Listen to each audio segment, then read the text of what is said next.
خیرکم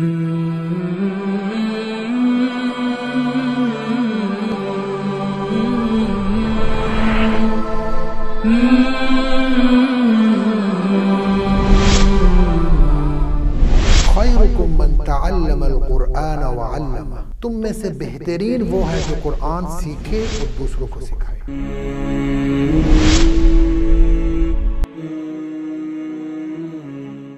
نحمد و نصلی علی رسولہ الکریم، اما بعد، فاعوذ باللہ من الشیطان الرجیم، بسم اللہ الرحمن الرحیم۔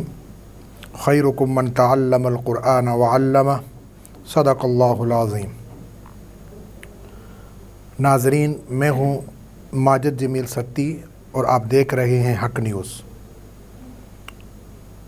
پروگرام خلاصہ قرآن کے سلسلے کو مزید آگے بڑھاتے ہوئے آج ہم پارہ نمبر 10، پارہ نمبر 11 اور پارہ نمبر 12 کے اہم مضامین اور خلاصہ بیان کریں گے۔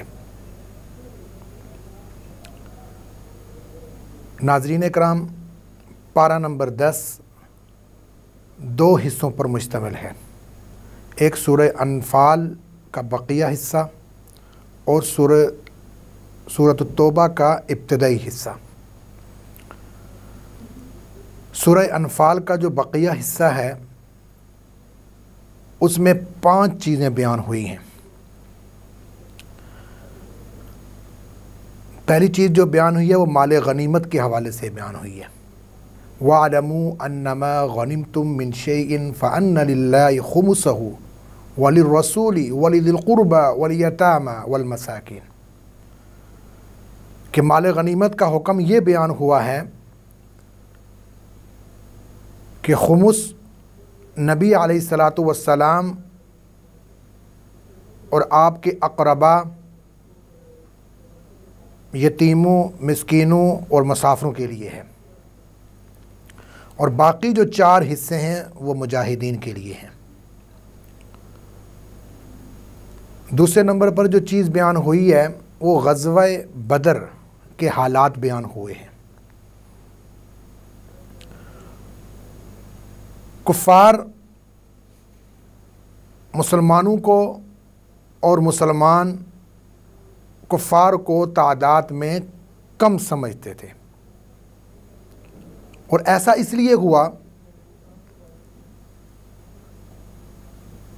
کہ اس جنگ میں فرشتوں نے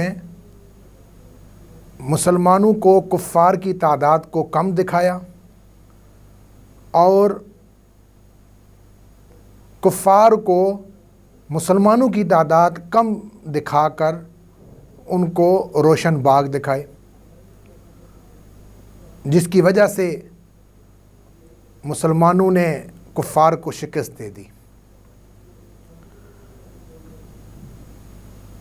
نمبر 2،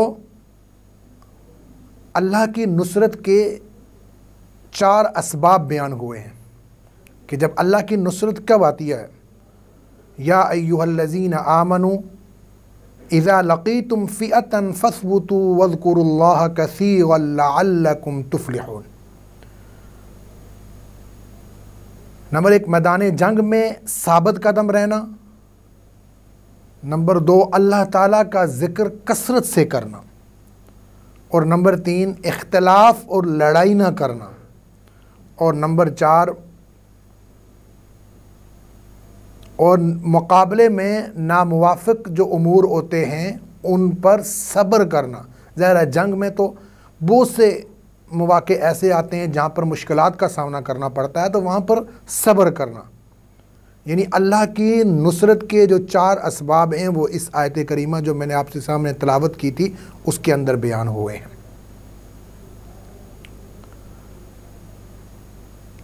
اور پھر جنگ کے متعلق چند ہدایات جو ہے وہ جاری کی گئیں کہ دشمنوں سے مقابلے کے لیے مکمل طور پر تیاری کی جائے، فوجیوں کے حوالے سے، یعنی کہ مجاہدین کے حوالے سے، عسکری لحاظ سے، ہر لحاظ سے مکمل تیاری ہو۔ وَأَعِدُّوا لَهُم مَّا اسْتَطَعْتُم مِّن قُوَّةٍ وَمِن رِّبَاطِ الْخَيْلِ اس آیت کریمہ میں اللہ رب العزت نے ہمیں یہی حکم دیا ہے کہ تیاری کے ساتھ ہمیں اگر جنگ میں جانا ہے تو تیاری کے ساتھ جانا چاہیے. اور ایک اور چیز کہ اگر کفار جو ہے وہ صلح کی کوشش کریں، صلح کی طرف مائل ہوں تو صلح کر لینی چاہیے. جنگ اچھی چیز نہیں ہے. ہجرت اور نصرت کے جو فضائل ہیں وہ یہاں پر بیان ہوئے ہیں کہ مہاجرین و انصار جو ہے وہ سچے مومن ہیں اور گناہوں کی مغفرت اور رزق کریم کا وعدہ. یہ تھے سورہ انفال کا جو بقیہ حصہ ہے، وہ اس کے خلاصہ میں نے آپ لوگوں کے سامنے بیان کیا ہے. اب سورۃ توبہ کا جو ابتدائی حصہ جو پارہ نمبر 10 کے اندر بیان ہوا ہے، اس میں 3 چیزوں کو بیان کیا گیا ہے. نمبر 1، مشرکین اور اہل کتاب کے ساتھ جہاد. مشرکین سے جو معاہدے ہوئے تھے ان سے برات کا اعلان. مشرکین کو حج بیت اللہ سے منع کر دیا گیا. اہل کتاب کے ساتھ قتال کی اجازت دی گئی. نمبر 2، مسلمانوں اور منافقوں کے درمیان ایک امتیاز، یعنی منافقوں اور مسلمانوں میں امتیاز کرنے والی جو بنیادی چیز وہ غزوہ تبوک بنی. رومیوں کے ساتھ مقابلہ جو وقت کے سپر پاور تھے اور شدید گرمی، فقر و فاقہ کے موقع پر پھل پکے ہوئے تھے، مسلمان سوائے چند کے سب چلے گئے، جبکہ منافقین نے بہانے تراشنے شروع کر دیے. پارے کے آخر تک منافقین کے حوالے سے ہی بیان ہے اور فرمایا گیا ہے کہ ہے پیغمبر، آپ ان کے لیے 70 بار بھی اگر استغفار کریں تب بھی ان کی بخشش نہیں ہوگی، تب بھی اللہ تعالیٰ ان کی مغفرت نہیں کرے گا. اور ساتھ ہی ساتھ یہ بھی حکم دیا گیا کہ ان میں سے کسی کا انتقال ہو گیا تو آپ اس کے جنازے میں بھی شرکت نہ کیجیے گا. پھر ان مسلمانوں کا بھی ذکر ہے کہ جو کسی عذر کی وجہ سے جہاد میں غزوہ تبوک میں نہیں جا سکے. یہ تھا پارہ نمبر 10 جس کے اہم مضامین اور خلاصہ میں نے آپ لوگوں کے سامنے بیان کیا ہے. اب ہم آگے چلتے ہیں پارہ نمبر 11. پارہ نمبر 11 میں سورۃ توبہ کا بقیہ حصہ اور سورہ یونس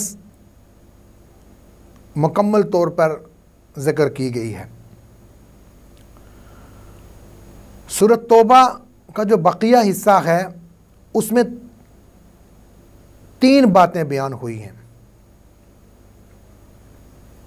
نمبر 1، منافقین کی مذمت ہوئی ہے کہ اللہ تعالیٰ نے غزوہ تبوک میں شریک نہ ہونے کے بارے میں منافقین کے جھوٹے جو عذر تھے اپنے نبی کو خبر دے دی کہ ان کے سب عذر تھے، جھوٹ تھا، کوئی مسئلہ نہیں تھا، یہ صرف جو ہے جنگ میں غزوے میں شرکت کرنے سے بچنا چاہ رہے تھے کیونکہ سپر پاور تھی. دوسری طرف ان کا خیال تھا کہ شاید ہمیں شکست ہو جائے اور ہمیں کہیں پر مشکلات کا سامنا نہ کرنا پڑے. دوسرے نمبر پر مومنین کی 9 صفات بیان ہوئی ہیں اور وہ 9 صفات آیت کریمہ التائبون العابدون الحامدون السائحون الراکعون الساجدون الآمرون بالمعروف والناہون عن المنکر والحافظون لحدود اللہ وبشر المؤمنین.